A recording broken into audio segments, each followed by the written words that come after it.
Tere päevast! Järjekordne Postimehe valimisstuudio alustab. Me räägime täna sellest, kuidas arendada edasi Eesti Vabariigi pealinna ja meil on stuudios kõik sellised inimesed, kes neist on praegu või kunagi varem olnud reaalselt Tallinna juhtimise juures. Ja täna on siis oma arvamust avaldamas Aivar Riisalu Keskerakonnast, tere! Tervist! Karl-Sander Kase Isamaast, tere! Tervist! Ja Siim Kiisler Parempoolsetest, tere päevast! Enne kui me liiga kaugele tulevikku läheme, klaarime ära ühe vana asja. Mis me teeme linnahalliga? Siim Kiisler. Parempoolsed on välja öelnud oma seisukoha, et tuleb tegutseda selle nimel veenda muinsuskaitset, et selle muinsuskaitse sealt pealt maha saaks ja siis seda betooni võiks kasutada siis killustikuna täiteks Rail Balticu all. Karl-Sander. Mina arvan, et linnahallil on potentsiaali väärtust. Kahjuks varasemad linnavalitsused pole suutnud seda projekti taas elustada. Praegu on meil riigi maksupoliitika on linnal sangpommine jalaküljes. Aga ma arvan küll, et järgmise linnavalitsuse prioriteet peab olema leida sinna erainvestor ja tegelikult sellest peaks saama selline suur konverentsikeskus, kuhu tegelikult tuuagi rahvusvahelisi üritusi ja kõike muud. Et ma arvan, see on jõukohane projekt ja selle me teeme ära. Aivar Riisalu, Keskerakond on kaua olnud Tallinna valitsemise juures, on üritanud ka linnahalliga midagi ette võtta. Paraku pole siiani õnnestunud. Mis edasi teha? Ma kõigepealt väljendan oma isiklikku arvamust, mis natuke ühtib Siimu omaga, et killustikuks. Aga kuna me tegelikult oleme otsustanud, et killustikuks ta ju meie ajal ei läinud ja ilmselt ei lähegi, saali osa tuleks säilitada ja mitte kunagi varem ei olnud lahendus lähemal kui Keskerakonna valitsemise ajal aastal 2021 me jõudsime konkreetse lepinguni koostöös Tallinkiga, aga siis tuli COVID ja see tõmbas sellele projektile kriipsu peale. Ehk ma olen endiselt seisukohal, et see saali osa on mõistlik päästa, aga kõik ülejäänud ballast minema ja tõesti kaasaegne linnakeskkond asemele. Ja nii kurb, kui see ka ei ole, aga tegelikult peaks linn selle ise ära tegema. Linnal on piisavalt palju finantsvõimekust, aga see minu mõte, et seda peaks linn ise tegema, ei leia toetust, sellepärast et mina leian, et linn peab tegelema ettevõtlusega, aga kõik ülejäänud ütlevad, et linn ei tohi teha ettevõtlust. Siim. Ja linn ei peaks kindlasti ettevõtlusturgu solkima ja no tõesti, et tõde on ju siin ilusti näha, et korduvalt on proovitud ja tõesti aastaid on proovitud, et sellest asja saaks ja no kui ei saa, siis tuleb kuidagi jalad maha saada, et mõelda reaalselt, mitte unistada kuskil pilvedes. Katsume ta saada muinsuskaitselt välja ja siis ta sealt teelt minema ja et saaks erasektor sinna sisse tulla ja et me saaksime siis planeerida sellise ilusa linnakeskkonna sinna, sest tänu sellele linnahallile, ka linnahalli ümbrus on ju väga kole. See on meil väga ilus ala, mida me võiks kasutada linnakodanikele avatuna ja me lihtsalt raiskame seda ala täna. Karl-Sander. See on muidugi härra Riisalu väide on hea näide sellest, kuidas Keskerakond jälle nagu võbeleb. Et näiteks oli eesmärk, et korda teha, siis aga Kõlvarti ajal heaks siirtud merevisiooni asemel on nagu siis linnahall asemel tühermaa, et seda ei ole seal. Ja nüüd räägitakse, et võib-olla ikkagi mingi osa peaks säilitama. Et see on see tõmble poliitika, mis tegelikult on riigi tasandil ka näha.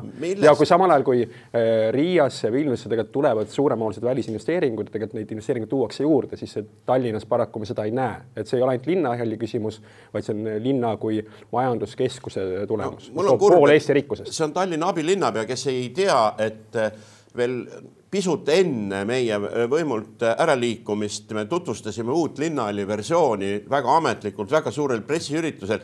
See eskiisprojekt on sõna otseses mõttes valmis, milline see nägemus seal peaks olema. Seal oli see vana saali osa tõesti säilitatud ja see projekt on olemas. Kui sa seda näinud ei ole, siis sa lihtsalt käid halvasti tööl.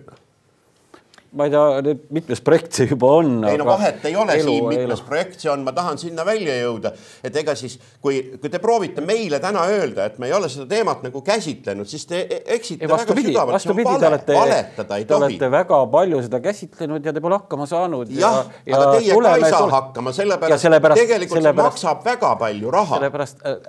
Linnal on raha olemas. Sellepärast me ütlemegi, et tuleb tunnistada reaalsust, tuleb reaalne olla.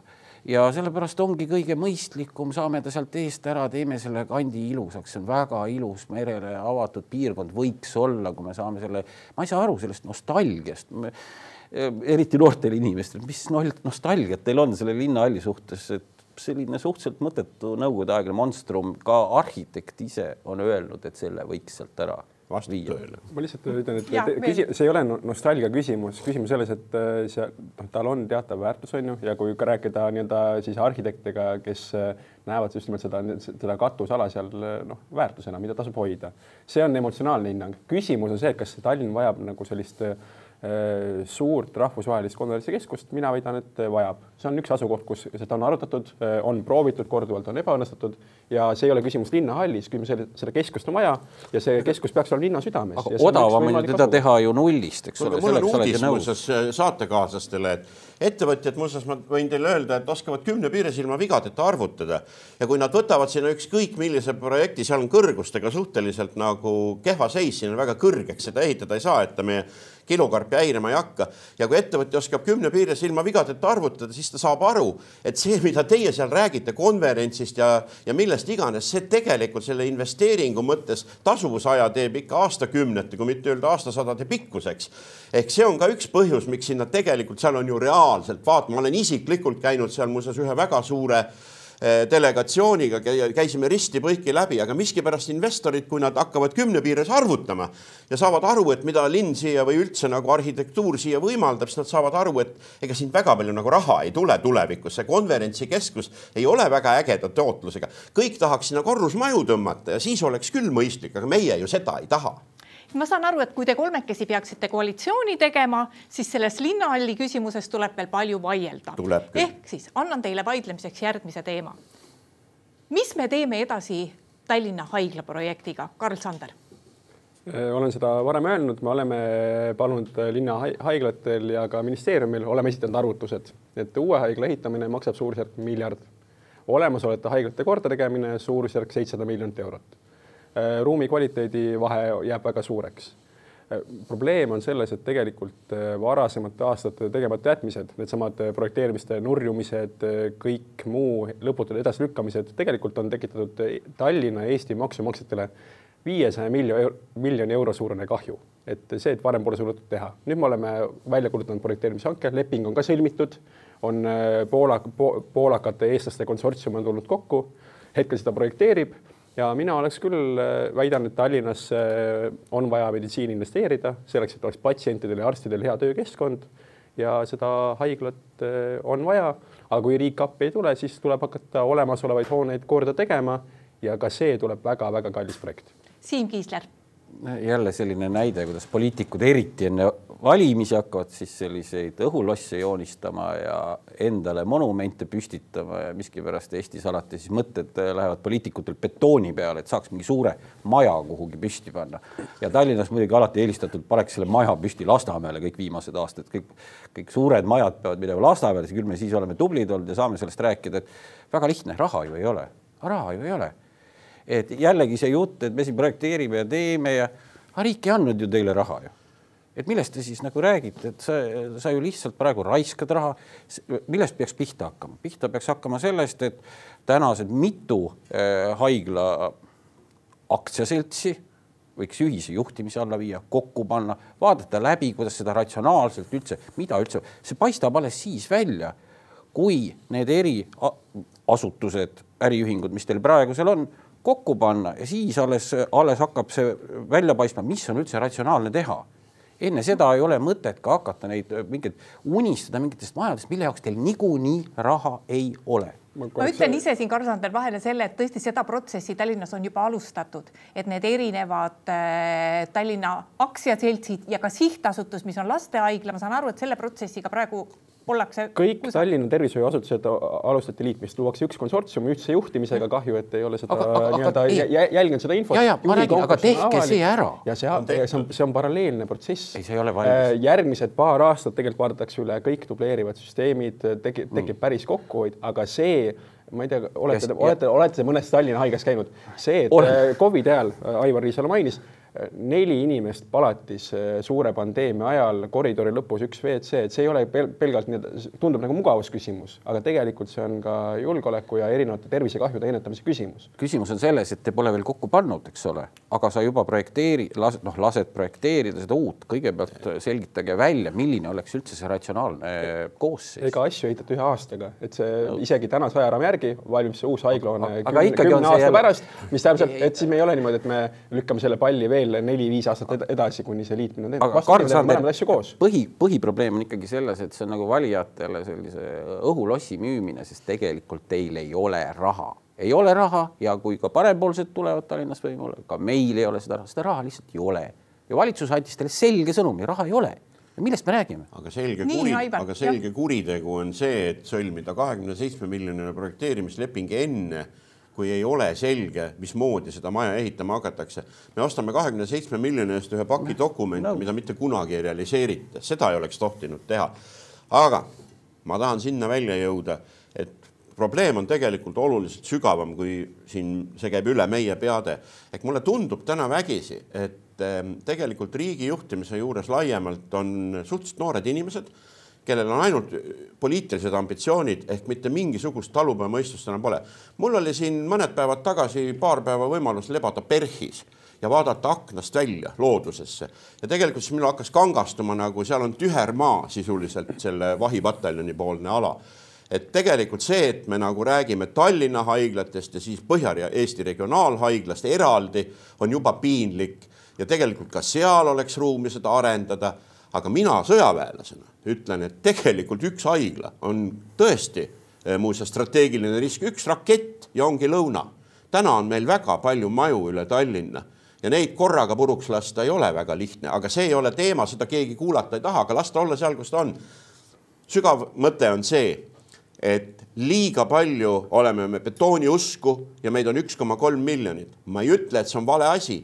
Aga tegelikult tänaseks on rong sõitnud sinna, kes suht suure tõenäosusega seda rahastust tõepoolest ei tule.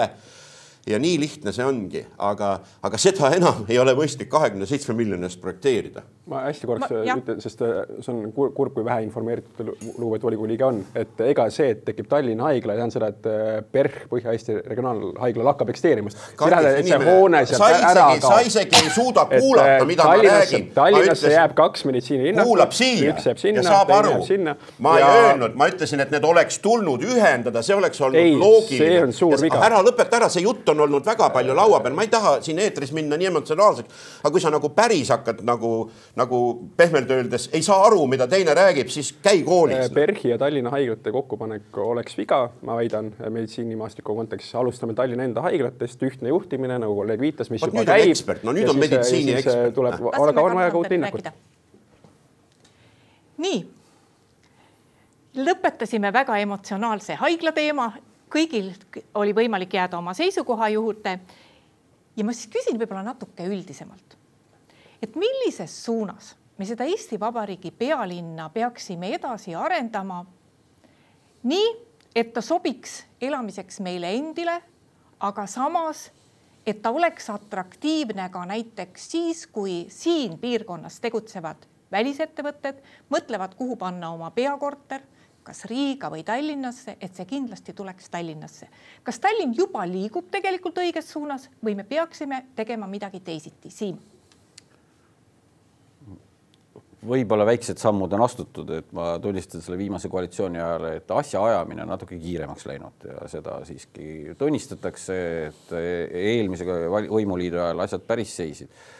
Aga miks ma seda räägin, on see, et kõige tähtsam on kiire ja lihtne asja ajamine. Et ma olen väga nõus, me peame siia saama rahvusvahelisi peakortereid, nägema selle nimel vaeva, et ettevõtjad investeeriksid Tallinna.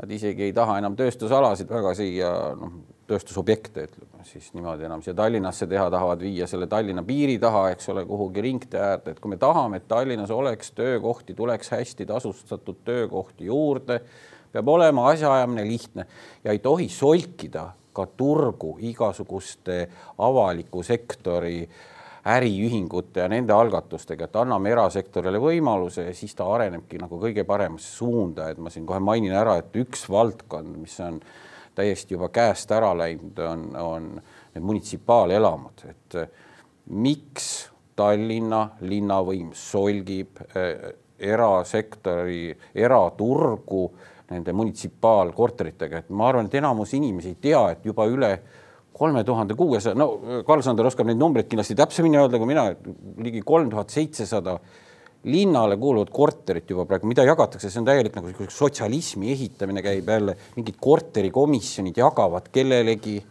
Miks? Müüks maha, saaks kohe raha juurde. Muide, see aasta pannakse jälle 11 miljonit eelarve kohaselt, ma ei tea palju, selles tegelikult seal ära kasutatakse järjekordsete munitsipaalmajade ehitamisse. Et anname erasektorile võimaluse, vabaduse, siis läheb asi paremaks. Karl-Sander. Olen selles mõttes nõus, et sotsiaaldemokraat täna siin ei ole, aga see ideoloogia, et me teeme nüüd eraldi mingi munitsipaalettevõtte, mis hakkab munitsipaalkorterid arendama ja ehitama, et ma arvan, see on jaburus. Aga see, mis puudutab olemusolt olukorda, tegelikult me oleme juba palju edasi liikunud, et me tegelikult oleme vaadanud üle need lepingud, oleme leidnud palju väärkasutamist ja linn tegelikult ei vaja tuhandeid ja tuhandeid munitsipaal- ja sotsiaalpindu. Et ka need 3600, et sealt tegelikult 1000 tükki tegelikult linn rendib iga aasta ühelt eraarendajalt ja need lepinguga jätkamise läbirääkimised käivad, aga väiksemas mahus. Et on võimalik teiste meetmetega tegelikult inimesi aidata ja selge on muidugi see, et majanduslik toimetulek ja olukord on väga oluline. Aga miks te neid uusi ehitate? Miks müüme maha need? Uusi ehitatakse ka sellepärast, et kui me võtame näiteks need korter, mis on siis 50 aastat tagasi tehtud või 30 aastat tagasi tehtud või 20, et siis kui me võtame asja peale nagu ligipääsetavust, liikumisraskustega inimesed, liftid, madalad lävepakud, laiemad ukseavad, et sellepärast näiteks tekib Mustamäe teele, tekib uus teenusmaja tänavu. Ma arvan, see on õige, et olemasolevat taristut kaasajastada on vaja, aga mitte mingit massilist linnapoolset ehitusprogrammi. Aga see, mis oli küsimuse alguspunkt, et kuidas me meelitame rohkem siia välisinvestorid, et see asjaajamise näide on väga hea. Et nii sotsiaal- ja haridusvaldkonnas, aga ka me räägime linnaplaneerimisest, linnavarast, kõigest muust. Hästi palju on sellist asjatut inimeste ja ettevõtete solgutamist. Et ühest ametiasutusest suunatakse teisest kolmandasse, tagasi algusesse. See peaks kehtima selline lihtne ühe ukse poliitika. See ei eelda tohutuid investeeringuid, vaid lihtsalt linna siis olemasolevate nende struktuuride ja protsesside nagu lihtsustamist. Ja teine teema, mis tegelikult aitab piirendada ka ehitusprotsesse, planeeringuid me oleme teinud edusamme, oleme teinud, aga see on ikkagi täielik kuritegu, et meil ei ole kesklinna linnaosa uut üldplaneeringut. Et kõik need asjad peavad läbi käima volikogudes, iga uus ehitus on eraldi planeeringu muudatus, et see tegelikult pikendab selle protsessi, ametkondlikud venitamised ka kõik juures. Tegelikult see hoiab Tallinna ja Eesti majandust tagasi. Aivar. Mul on kahju, et tänane koalitsioon on 1,5 aastat lihtsalt nägelnud. Kui mina olin ettevõtlusala abilinnapea aastal 2017–2021, siis Ülemiste Citysse asutati selline keskus, kus Eestisse tööle tulijal oli võimalik ühest toast kõik teenused saada. Seal istusid PPA esindajad, migratsioonid, värgid, kuhu tööle, kuhu elama. Kogu teenus on minu ajal välja töötatud ja ma usun, et nad ei ole suutnud seda ära lõhkuda, kuna ta ei tea, et see olemas on, siis järelikult nad ei suutnud seda ka ära lammutada. Ehk tegelikult koostöös Ülemiste Cityga, kuhu kõige rohkem möördajõudu tuli ja kus oli tõesti siis targa majanduse kontsentratsioon ja teine samasugune koht oli Tehnopol, mille nõukogu esimees ma tollel ajal olin. Seal on ka 4000 tarka töökohta. Et see teenus on Tallinnas täiesti olemas ja selles mõttes nad räägivad seda bürokraatiat lihtsalt sellepärast, et neil ei ole mitte midagi öelda. Neil ei ole lihtsalt mitte midagi rääkida. Ja nad lihtsalt hakkavad lahmima ja lahmivad ja lahmivad ja lahmivad. Ehk miks siia ei tulda peakorteritega? Ühendusi ei ole. Ja see ei ole enam Tallinna linna probleem. Ehk kahjuks on täna saanud ka kogu selle muutunud julgeoleku olukorra tõttu Eestist selline kummaline koht, kust edasi ju sisuliselt on, nagu öeldakse, piir täiesti kinni. Ääremaa mõistes või Eesti on muutumas selles mõttes nagu ääremaaks, et loomulikult me kõik peame pingutama selle nimel, et need kontorid siia tuleks. Ja kinnitan veel kord ja siis hästi lühidalt kaitsen ka seda munitsipaalelamispinna teemat. See oli vajalik Tallinnale sellepärast, et likvideerida ebaõiglus, mis oli sundüürnikega seoses. Neid inimesi oli 5000 perekonda, kellest ei saa mööda vaadata. Ja kui te seda ei mäleta, siis mul on tohutult kahju, et ka need inimesed olid väärt saama endale mõistliku elamispinda. Tänasest 4000 korda 1000 on sundüürnikud. Ja viimane näide. Te tahate olla tohutult Põhjamaa, Stockholm, Helsingi, mõlemas linnas on linnale kuuluvate elamispindade osakaal circa 70% elamufondist. Millest te räägite, mehed?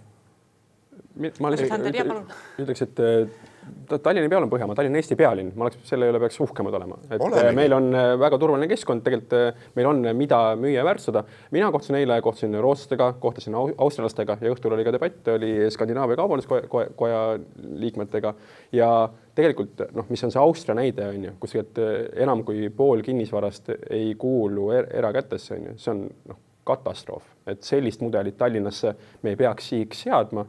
Erasektor peab looma tegelikult selle rikkuse võimaluse, peab lubada investeerida ja linn peab oma nina toppima võimalikult vähe erinevates valdkondadesse, selleks, et ettevõtlusel läheks paremini. Olukorras, kus meil on Euroopa kõige kallim kinnisvara. Ma olen väga nõus Karl Sandriga siin kohal, et ei ole Helsingisse kinnisvara nii odav midagi, eks ole, korterit ei ole seal suugi väga odav osta, et sellist vasakpoolset unistatud sotsialismi, mida siin ka eriti Keskerakond on ehitanud ja koos sotsidega, eks ole, parempoolsed kindlasti sellist ei taha nimeta seda põhjamaiseks või milliseks iganeks.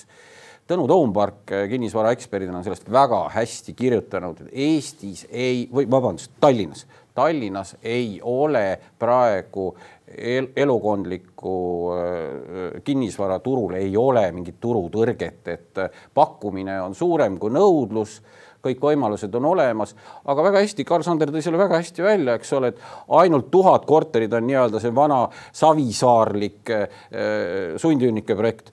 Ülejäänud on lihtsalt nii nimetatud, Karl Sander oskab täpsemini rääkida, eks ole, nii-öelda spetsialistid, räägitakse mingitest Tallinnale vajalikest spetsialistidest. Kas Tallinnas on probleem, et keegi ei tule tööle, kui ta ei saa üliodava hinnaga korterit? Kõige hullem on selle asjaga see, et need inimesed nagu jälle põlistuvad sinna nendesse korteritesse ära, et nad muutuvad, nad hakkavad käsitlema nagu nõukogude aegsed inimesed, et see korter ongi justkui minu oma. See korter ei ole nende inimeste oma, seal peaks kogu aeg.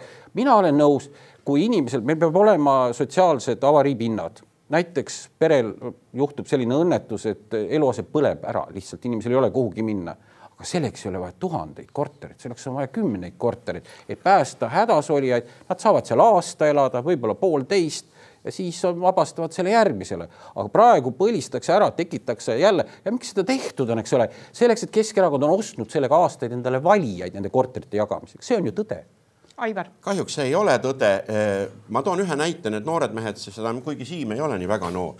Kui mina olin Mustamäe linnaosa vanem aastal 2004, siis riik müüs maha 9 ühiselamut, 450 perekonda tõsteti välja, tulid mulle linnaosa valitsusse koos kompsude, kohvrite ja lastega ja neil olnud mitte kuhugi minna.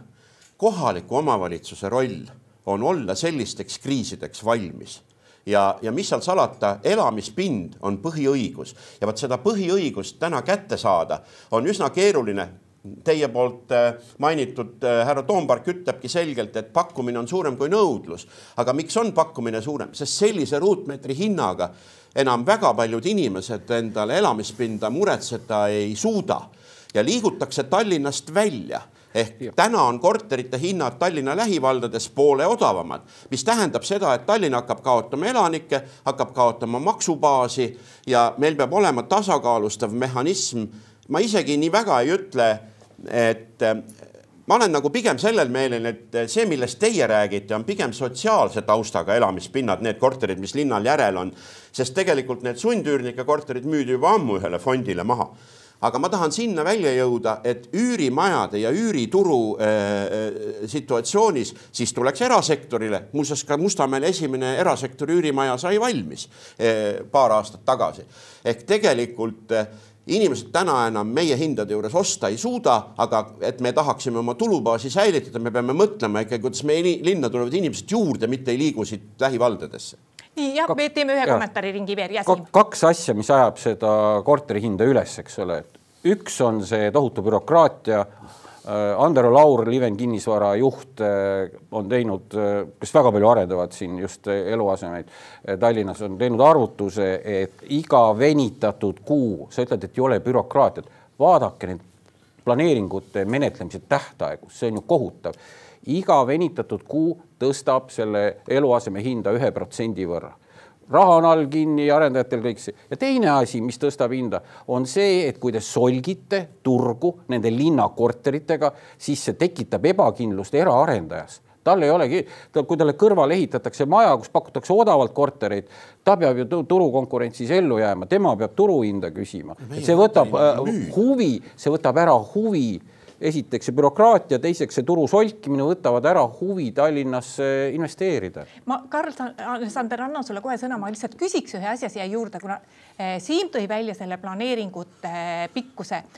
Ma ise mäletan mõneti, Aivar, ka seda, et kui see suur Tallinnast välja kolimine hakkas, ehk siis inimesed hakkasid oma eluasemid Tallinnast välja ja see oli kusagil sajandi vahetusel, siis mõneti oli see põhjustatud ka sellest, et Tallinnas ümbritsevastes valdades läks detailplaneeringu menetlemine lihtsalt oluliselt võtlem kui Tallinnas. Nüüd ma küsin kohe, Karl Sander, kui palju on läinud see menetlusaeg lühemaks ja palju seda üldse alla annab veel Tallinnas tuua?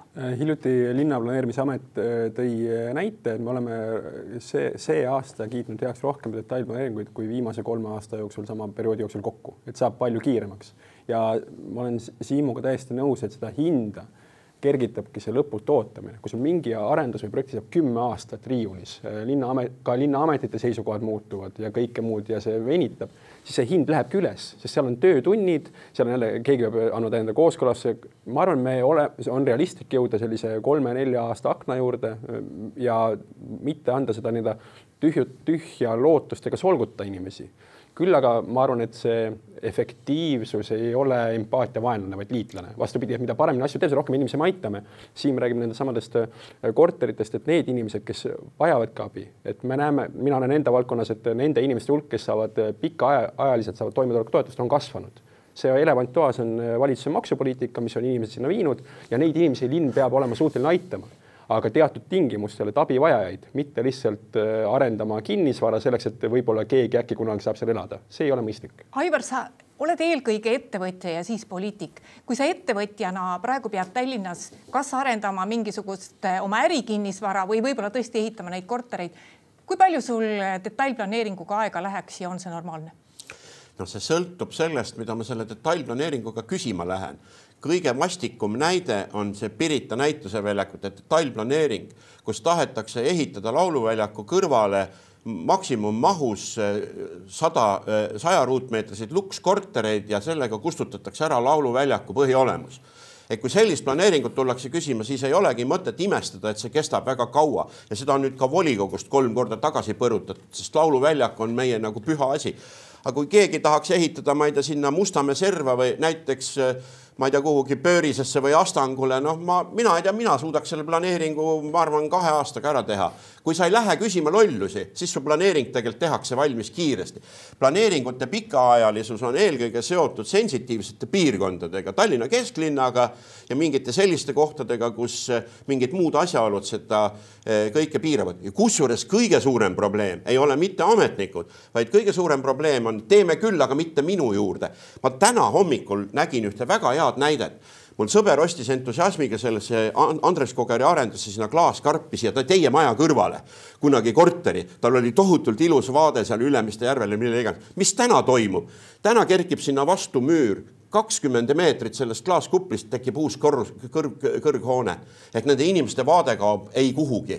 Ehk tegelikkuses on selles mõttes ma olen nõus, et linnaosade või ütleme, linna üldplaneering peaks nagu selgelt ära näitama, kui kõrgeid asju nagu teha saab, aga seal ka kogu aeg mängitakse. Ei mängita mitte sellepärast, et linn seda tahaks, vaid mängitakse sellepärast, et arendajatel on oma huvid ja siis on veel kohalikel oma huvid. Ehk tegelikult, kui ma ostan kalli korteri ja tean, et ma näen Ülemiste järve ja ma 10 aastat hiljem seda järve ei näe, ma peaksin seda teadma juba siis, kui ma selle korteri seal ostsin, aga seda ju siis ei olnud. Karl Sander tõi selle ju väga hästi välja, et kui üldplaneering puudub, eks ole, siis ongi inimestel see ebakindlus, siis sa ei teagi, mis juhtuma hakkab. Ja kui mingi taotlus ei lähe selle üldplaneeringuga kokku, ei vasta selle nõuetele, siis ongi lihtne, siis ei pea mitte venitama, mitte kaua tegema, nagu sina vastasid, vaid siis tuleb konkreetselt ei ära. Siis on ei asi lõpeb. Aga sa räägid, et siis läheb kaua. Ei tohi minna kaua. Kui sa ütled kellelegi ei, volikogu on Pirita tee arendusele öelnud 3 korda ei. Kas sa tahad öelda, et arendaja selle pealt nüüd loobus või? Ei, loobus. Vastupidi, näide on teistsugune. Mina volikogu liikme mäletan, et 2 korda tuli Pirita tee, see detailprojekt tuli volikokku siis, kui oli Mihhail Kõlvart linnapea. Ja siis ma ei tea, kas mingi surve tõttu või kõige muu tõttu, et siis linnapea mõttes ümber ja kutsus selle tagasi volikokku. Aga kuhu ma tahan jõuda, on see, et see sama pikk venitamine, see on ju ka ehtne korruptsioonirisk. Et me mäletame kõik Tallinnas aegu, kus pool oli sulas, me mäletame, kes siis võimul oli ja see, kui ettevõttel tunne, et ta ei saa liikuda mitte kuskile, et ta peab minna kellegi midagi pakkuma või midagi nõutakse vastu. Võt, see sama 10 aastat ootamine tegelikult metsikul kasvatab korruptsiooniriski ja see ebaselgus, et mis alusel töötakse. Siin on õigus, et kui kohe öelda ei, siis on selgus ja tore on ka see, et lõpuks see suvi me alustasime ju Tallinna uue üldplaneeringu koostamist pärast kõik neid aastaid. Aivar. Ma lihtsalt võin öelda, et kas või see sama Pirita tee teema, ma olin kunagi, kuulus mulle Unibet Arena tänane ja siis ma näituse väljakuga arutasin väga selgelt, et me tahaks teha messiala sinna Unibet Arena juurde, viia need paviljonid Piritalt minema. Me olime väga lähedal tehingu toimumisele, aga siis juhtus see, et sellel ajal juba hakkas arenema see, et mida sinna nagu ehitada saab ja see pilt, mis tolleaegsel omanikul oli kordades tagasihoidlikum, mis on saanud tänaseks, on toimunud omaniku vahetus. Ja vaat sealt tulevad need planeeringuid piiravad huvid. Ehk põhimõtteliselt proovitakse, nagu öeldakse, testitakse sõna otseses mõttes, kuidas ma ütlen, siis linnavõimu nagu suutlikkust vastu seista ja see, mul on sulle ettepanek, et ole hästi ettevaatlik nende poolsulas asjadega. Sellest kõigest me veel võime kuulda. Me mäletasime ütust. Nii, et see teema kokku võtta, siis ma saan aru, et kritiseerinud olete seda kõik tublisti. Mis see võtmeküsimus siis on, et kui erakond, mida te esindate, saab võimule ja kui teie sõnal on ka kaalu, mis me siis teeme, et see olukord laheneks? Ikkagi planeeringud. Planeeringud, ehitusload, esiteks peavad olema jälgitavad kodaniku poolt, kes selle taotluse on teinud, nagu postipakid on meil jälgitavad, et kus nad täpselt praegu asetsevad, millise ametniku laual ja minimaalsete tähtaegadega. Ma saan aru, et seadus kirjutab ette mingid seal inimestele võimalus tutvuda, eks ole, neil peab selleks aega olema, aga me ei tohiks kuskil minna üle nendest seaduse poolt lubatud minimaalsetest tähtaegadest, siis kohe täiskäiguga edasi, kohe järgmine asi. Tõsi on, et neid linnu ka võrreldakse ka Läänemere ääres, kus on asjaajamine kõige kiirem ja täna tuleb öelda, et kõige kiirem asjaajamine on Kopenhaagenis. Karl Sander, mis me saame paremaks teha? Siin planeering mainis, sinna juurde roheline koridorid liigus kiiremini, aga ma arvan, et meil on teemist kohalike valimistega, aga siin ma arvan, et uuel Tallinna linnavalitsusel ei tasu nagu pead liiva alla ka panna. Et see, mis riigi tasandil toimub, ka planeeringute korraldamine, samad tähtajad, see on riigi tasandi küsimus, seadusandja küsimus.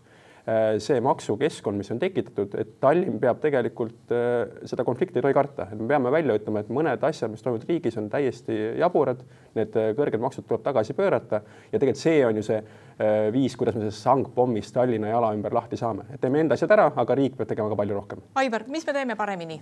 Mina arvan, et kui on olemas normaalne üldplaneering ja seal on olemas kõik kõrguspiirangud ja hoonestusalad ja asjad, siis tegelikult kui ei hakata selle planeeringule vastanduma ehk ei hakata kiibitsema rohkemat, siis on võimalik planeering teha ära, ma arvan, 2 aastaga. Väga rahulikult. Ehk lihtsalt ettevõtted peavad ka aru saama, et kui on nii otsustatud, siis ärge hakake nagu üritama. Ja mis hästi tähtis, ka kohalikud kogukonnad, kes hakkavad vastu sõdima, kõige pikemaks teevad planeeringut, kaasamine teeb kõige keerulisemaks. Ja jään endiselt selle juurde, et mis puudutab ka kinnisvara hindu, siis ma olen käinud ülikoolis, üks Eesti suurimaid arendajaid on mul väga hea sõber ülikooli ajast ja ma nime ei nimeta, aga te võite aimata. Ma küsisin ta käest mõned ajad tagasi, et mis sul korteri ruutmeeter nagu tegelikult maksab. Ja ta ütles mulle päris ausalt, et kui juba mitte müüdavad pinnad on ka sisse arvutud, siis tollel hetkel oli 1500 eurot. täna võib-olla on see 1800-2000, aga mis on hinnad? Ja nüüd ma tulen selle klassikalise näite juurde, et kui lastepraad friikartul viineritega maksab 9 €, siis see ei ole Jürgen Ligi süü. See on ka natuke ettevõtja süü. Nii, mõneti meie tulevikku mõjutab ka see, et kohe on saabumas talv ja sellega seoses on mul väga konkreetne küsimus.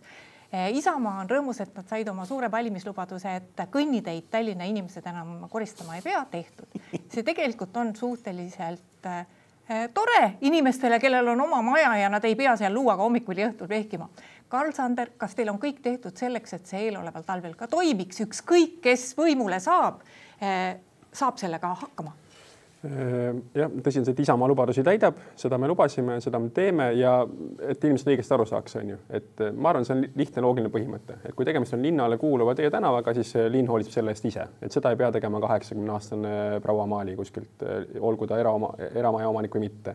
Kas on valmis? Meil oli esmaspäeval oli linnavalitsuse kabinetis pikk ülevaade, paljud hanked on vaidlustatud, aga me hetkel siis 6 linnaosa tegelikult on lahendused olemas, et kuidas talvel oleks see tagatud ja 2 puhul on see maht on suurem, me räägime Põhja-Tallinnast kesklinnast, aga ka seal oli Keskkonna Kommunaalameti esindaja oli optimistlik, et selle lahenduse leiame, nii et mina võin rahuliku südamega vaadata inimestele otsa, öelda, et teoorise aeg Tallinnas on läbi.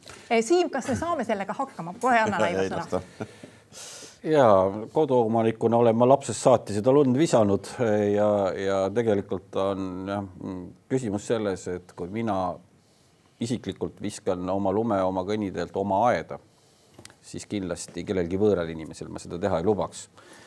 Ehk siis see asi, kui see lumiga ära vedada, see kõik läheb meeletult kalliks, et minu jaoks on see ratsionaalsuse küsimus, et me peame väga täpselt aru saama, et mis tänavaid, kus siis neid kõnniteid, mida me peame üldse kõnniteeks ja kus me neid kõnniteid siis päriselt meie kui linn jõuab siis hooldada, sest miks ma ütlen meie maksumaksjatena maksame selle kõik kinni, et see läheb nagu väga kalliks, et seal on alati, see tuleb nagu kaalu taga, et kas me tegelikult maksumaksjatena tahame kõik selle eest maksta.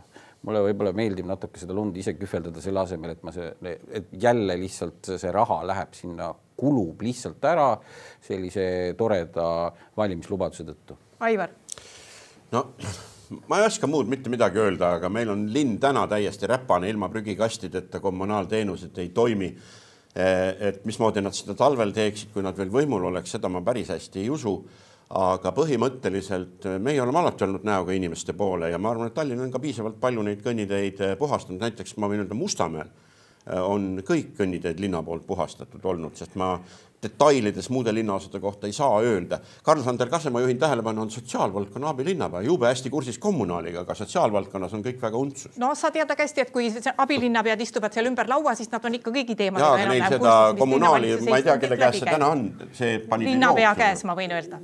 Aga ma lihtsalt ütlen, et muuseas hinnaküsimus hämmastav, kuna me tegime andmed korda, päriselt teame, kus kohas kõnnid asud, et hinnalipik on 2,5 korda odavam, kui rääkis meile Keskerakonna linnavalitsus.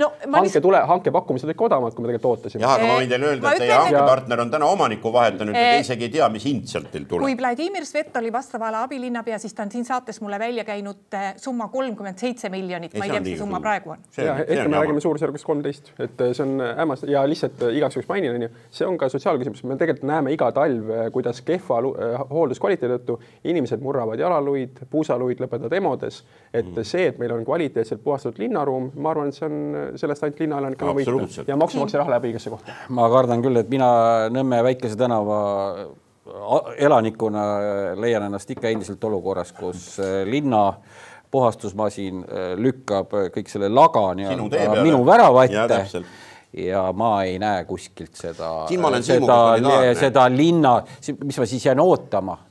Et tuleks linna poolt keegi koristaja sinna 3 päeva pärast või mis asja? See on ju las ma räägin nüüd lõpuni, Aivar, et see on ju ebareaalne, eks ole, et ma pean siis lõpuks ikka selle ise, siis ma maksan, aga lõpuks pean ikka pidema ja kuuri alt selle labida võtma ja siis selle oma väravesisse puhtaks viskama, sest muidu ma ei saa välja. Ma loodan neid kolleeg, et lume lükkamist pole mitte keegi Tallinnas ära keelanud, et siin võib ka tulevikus. Jaa, aga ma ei tahaks siis topelt maksta, vaata, Karl Sander, et kui ma lõpuks ikka ise lükkan teda, miks ma siis veel linnavalitsusele raha maksan? Selleks, et sa saaksid siin oma ilusate lubadustega raha vehkida. maksmisest ei tee sind keegi vabaks, selle sa maksad ikka ära. Nii, ja selle toreda tsitaadiga me täna ka lõpetame, jäädes talve ja valimisi ootamas. Aitäh teile kõigile ja aitäh ka kõigile neile, kes meid täna vaatasid. Me oleme eetris valimisstuudiatega juba uuel nädalal, aga seniks lugege uudiseid postimees.ee.